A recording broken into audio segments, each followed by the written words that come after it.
natin siyang diamond. O, diamond siya. Sabay kayo. Hatiin mo ng ganyan para maging malaking triangle na siya. O, triangle. Pag triangle na siya, yung dalawang dulo, papasok mo sa loob sa gitna, magiging diamond siya ulit. O, babaliktarin mo to. Pag binaligtad mo hati ito, dito pinapasok ang sabon.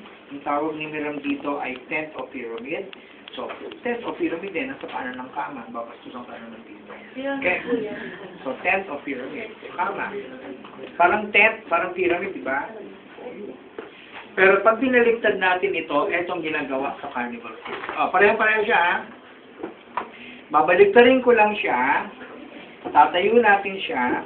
Bubuksan natin ng tenga. Ano ba yung hayop na malaki tenga, na malaki ang butas ng ilong? Ayan. Okay, what's that? No, it's a porky pig. Oing, oing, oing, oing, oing. Di ba? Parang baboy.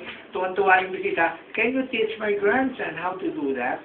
Tuwan-tuwa, di ba? Bukas may tip ko sa unan sa kita-pig. So, yan ang tinatawag ng porky pig. Okay na? O, ito naman. Pet din ito.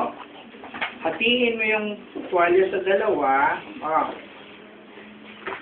Yung kaliwa, pasok sa gitna. Yung kanan, pasok sa gitna. Pahaba siya. Okay. Bubuksan natin siya ng 2/3 to. I-roll yung mo ng maliit na maliit, parang lumpia, parang sigarilyo, hanggang dumating ka sa kalahati lang. Kalahati lang. Yung matitira, ipo-fold natin parang pamaypay uli. In, out, hanggang maubos siya. Pag pinagdikit mo itong dalawang kanto, siya ay sungay, siya ay tenga ng rabbit. Sinasandal yan sa unan. Hey, what's that? Mom, it's a rabbit. Nakasandal sa unan, sa pillows. So, rabbit. O, ilan na yun? Lulo na yun.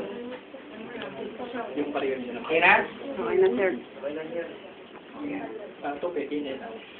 Dami na no, wala tayong oras eh. Ha? O, ito na lahat. Sabay kayo. Ito, pinakamadali.